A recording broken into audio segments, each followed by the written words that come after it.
what game changed your whole worldview? Because if you were a kid in the 1980s like me, or you wish you were one, you've probably already dedicated a lot of your life to one crucial question: where in the world is Carmen Sandiego? Now, for those who did not have this formative experience, let me briefly explain. Carmen is a thief, and she leads a group called Vile, stealing all of the world's greatest landmarks and treasures, which you, an agent or gumshoe of the Acme Detective Agency, are working to stop. But finding Carmen Sandiego and her dashing red hat is more than a video game pastime. It is an introduction to an introduction in international studies. You start in a certain place in the world, like maybe India, where you learn about the local culture and geography, and also find clues which lead you to another place in your quest to take down Vile. Pretty soon, you're crisscrossing the globe from New Delhi to Moscow to Sydney to Tokyo, and the only way you can win is with patience, collaboration, and a willingness to explore and understand the world. Which is exactly the kind of thing an international studies major would do. Except, with politics and human rights and civil war on the line. Hi, I'm Hank Green, and welcome to Fast Guides, a study hall series that explores different college majors.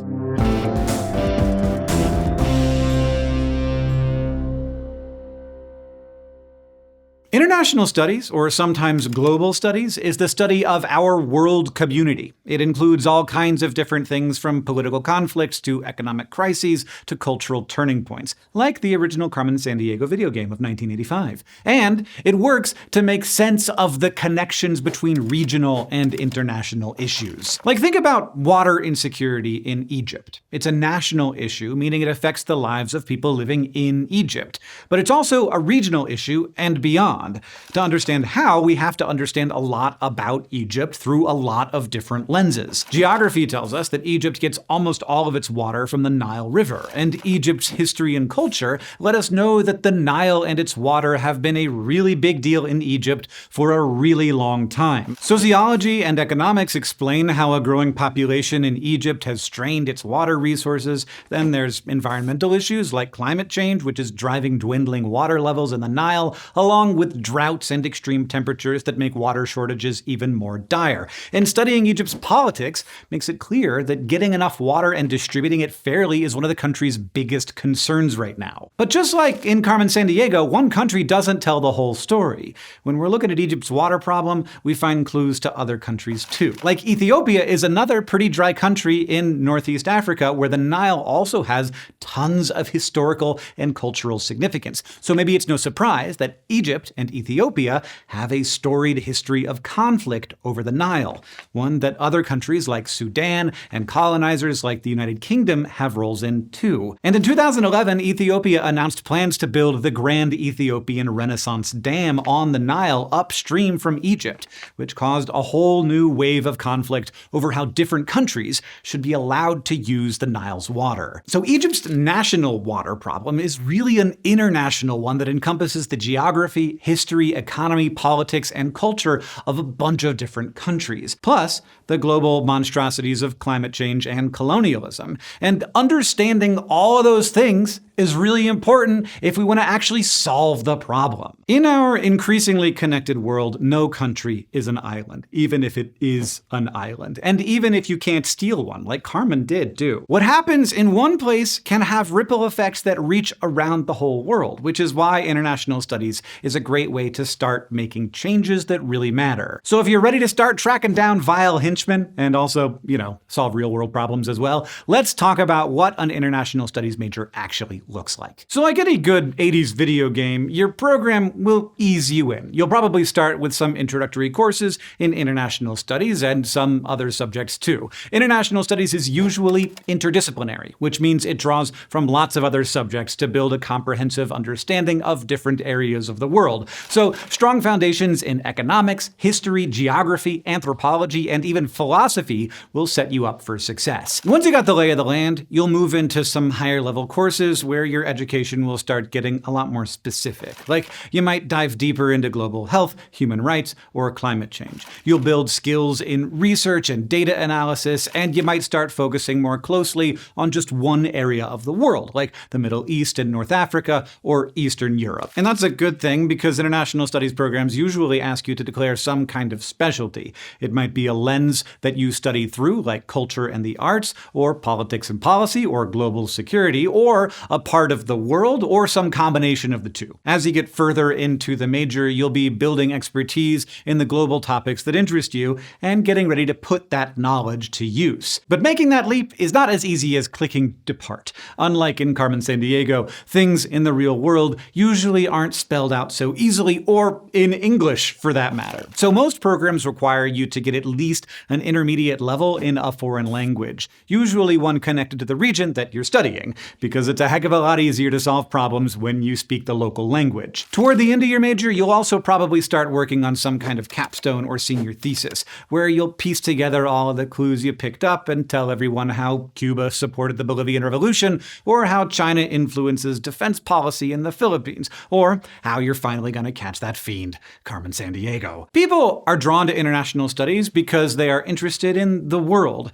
This field gives you the tools you need to make real changes for real people on both local and global scales. But it's also appealing if you're just really into learning about other countries and their most pressing concerns. In order to do that, though, you have to be at least a little bit adventurous. International studies is all about collaboration, as people in all kinds of fields and from all kinds of different places work together to solve problems. So it's important to be able to get out of your comfort zone and vibe with other cultures, speak other languages, and hear other points of view. You'll need to take those other cultures and viewpoints seriously, too, even if they are really different from yours. Because international studies isn't just tourism. When it works well, it's about really understanding the wants, needs, and beliefs of people around the world and crafting policies and ideas that actually work for everyone. Well, actually, there might be a little bit of tourism. International studies does give you a lot of opportunities to travel on study abroad or as part of an internship. And even if you don't do a ton of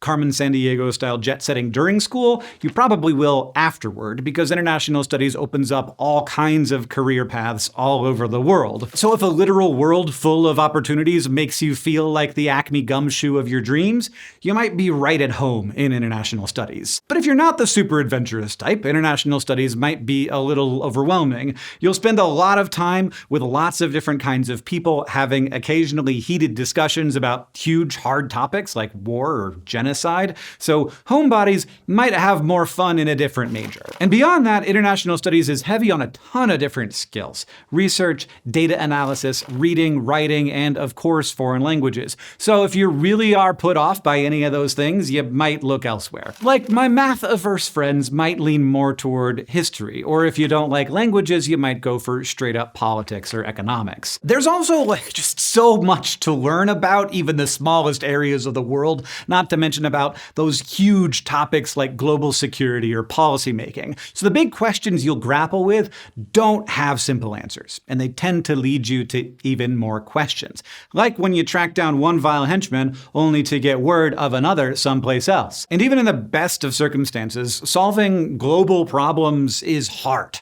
It takes time and huge amounts of passion and dedication. So if you're the type who likes to feel problems are totally solved at the end of the day, you might find international studies more frustrating than rewarding. But if a slow process feels like a small sacrifice in the name of studying the world, international studies gives you tons of options after graduation. First of all, you will be highly sought after in the government sector. The United States and other countries look for people with global expertise to work in places like the CIA, the Department of Defense, the State Department, and the National Security Agency. Salaries for those jobs can vary a ton, but in 2024, they usually land between $60,000 and $150,000. And that's not to mention those sweet, sweet government benefits. But if government work isn't your thing, you got plenty of other options too. In the private sector, tons of multinational companies need people to help manage their sales, marketing, or workforce in other parts of the world. You could be an international marketing consultant or a cultural specialist